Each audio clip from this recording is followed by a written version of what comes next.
Aujourd'hui, je voudrais vous parler d'une solution proposée par Octopus pour imprimer vraiment pas cher. Ça vaut le coup uniquement si vous imprimez, je dirais, sur une base d'environ une dizaine de cartouches de chaque couleur par an. C'est une base à peu près pour vous orienter. Si vous imprimez moins ou un petit peu moins, ça peut encore valoir le coup, mais si vous utilisez 2-3 cartouches dans l'année, ça vaut vraiment pas la peine, zappez tout de suite. Alors, comme vous voyez, il y a des seringues. Les seringues, c'est pas génial dans l'école, on n'en veut pas nous, alors utilisez plutôt ces bouteilles-là. Dans ces bouteilles, qu'est-ce que vous allez faire? Mettre de l'encre.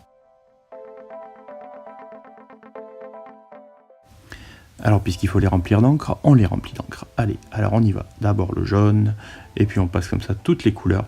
Notez que chaque imprimante a des couleurs différentes. Il y a certaines imprimantes par exemple qui ont du gris et du noir. Enfin bref, moi j'en avais que 5 couleurs. Je vous passe le remplissage de toutes les autres bouteilles pour parler des cartouches. Les cartouches doivent avoir un chip auto-resetter. Auto-resetter, ça veut dire que quand vous allez couper le courant, votre cartouche va croire de nouveau qu'elle est pleine.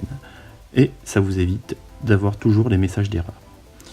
On reparle encore une fois des seringues, parce que vraiment, moi les seringues, ça me pose problème. Je vous propose des petits bouchons, je crois que c'est 10 € les 5 ou les 10, c'est vraiment pas cher. On peut les visser sur les réservoirs d'encre, et voilà, c'est fini les seringues. Je ne pourrais pas illustrer ça en vidéo. Par contre, ce que je peux illustrer, c'est les taches sur les doigts. Et ça, c'est vraiment embêtant. Et aussi sur les vêtements. Alors, je vous conseille de faire très attention quand vous remplissez quoi que ce soit avec l'encre de vos imprimantes. Alors, voici notre cartouche d'encre. On enlève le petit bouchon et c'est par ce petit trou que l'on va verser l'encre dans le réservoir de la cartouche. Pour la circulation de l'air, il faut enlever cette languette, c'est très important. On peut même enlever tout le plastique qui est par-dessus, ce n'est pas gênant. On enlève évidemment par le bas aussi la cale pour avoir accès à la mousse. Voilà, on voit la mousse par laquelle l'encre va sortir vers la tête d'impression. La puce qui s'auto-reset toute seule quand on coupe le courant. Voilà, nous avons présenté la cartouche. Maintenant, il faut commencer à les remplir. On rebouche pour pas que ça coule dans tous les sens quand on verse l'encre. On prend sa petite bouteille à seringue, sa Nadelflasche, ça s'appelle en allemand, et tout simplement on presse sur la bouteille et on remplit le réservoir. Certains disent de bien prendre 7 ml ou 9 ml avec une seringue. Je n'en vois pas du tout l'utilité. On voit très bien en versant l'encre si on en a mis assez. Voilà, on remet le bouchon et c'est réglé. Je conseille de toujours commencer par les couleurs claires, c'est-à-dire le jaune, et de finir par le noir, les couleurs foncées, pour éviter une petite goutte de noir dans votre cartouche jaune. Soyez méthodique, protégez vos mains, protégez vos meubles, protégez vos vêtements.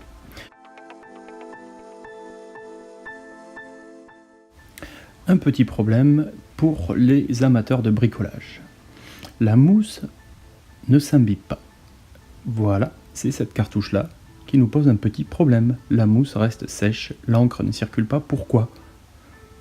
Voilà, la languette du dessus n'a pas été décollée, un oubli de ma part. L'air ne circule pas, l'encre ne circule pas. Si la mousse reste sèche, évidemment, ça ne va pas fonctionner. On enlève la languette, ça devrait fonctionner, mais non. Alors, qu'est-ce qu'on fait? Pour faciliter la circulation de l'air, j'enlève le petit bouchon sur le dessus, et vous allez voir, ça va accélérer le processus. Alors voilà, on fait tout ce qu'on peut pour que la mousse s'imbibe bien d'encre. Toute la mousse ne va pas s'imbiber, ce n'est pas grave. Il faut juste que l'encre se crée un chemin. Alors, il arrivera toujours que vous ayez une mousse qui vous embête et qui ne prenne pas bien l'encre. Et alors, qu'est-ce qu'on fait? Tout simplement, on fait couler un petit peu d'encre par le côté où l'encre sort. C'est-à-dire, on fait rentrer de l'encre des deux côtés pour que le chemin se crée. Voilà, en général, ça résout la plupart des problèmes. Même des fois, après quelques mois d'utilisation, c'est possible que vous soyez obligé de refaire cette manipulation. Moi, ça m'arrive en tout cas de temps en temps. Voilà, alors là, vous allez voir qu'on va avoir un cas un peu particulier. Ceux qui ont repéré le mauvais élève lèvent le doigt. Ah, attention, la cartouche récalcitrante, c'est un cas exceptionnel. Moi, en tout cas, ça m'est arrivé cette fois-là pour ce tuto. Et voilà, celle-là, elle refuse vraiment d'absorber l'encre. Que faire? Là j'ai un peu tout essayé, j'ai pressé sur les côtés, j'ai fini par enlever l'encre, hein, j'ai essayé un peu tout, et puis finalement, après un petit peu de gymnastique en haut, à droite, à gauche, apparemment,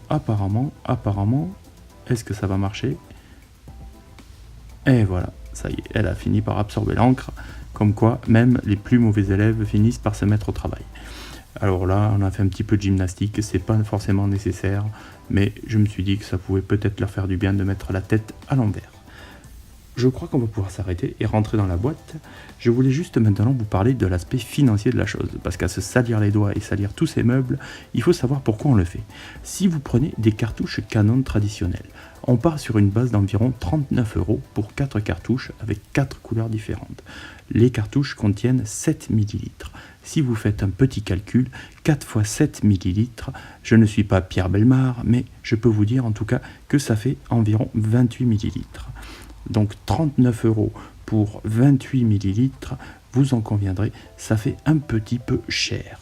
En tout cas, si on calcule ça 39 divisé par 28, ça nous fait 1,4 € le millilitre, soit environ 14 € les 10 ml qui correspondent à peu près 10 ml à la charge d'une cartouche quand vous la remplissez d'encre. Alors 14 € 10 ml, voyons combien ça coûte si vous remplissez vous-même vos cartouches. Alors on part sur un kit avec les 5 bidons de 100 ml, les cartouches remplissables, on fait une petite division et on arrive à un prix de 11,3 centimes pour 10 ml d'encre avec les cartouches, je répète, et les seringues que vous pouvez jeter à la poubelle.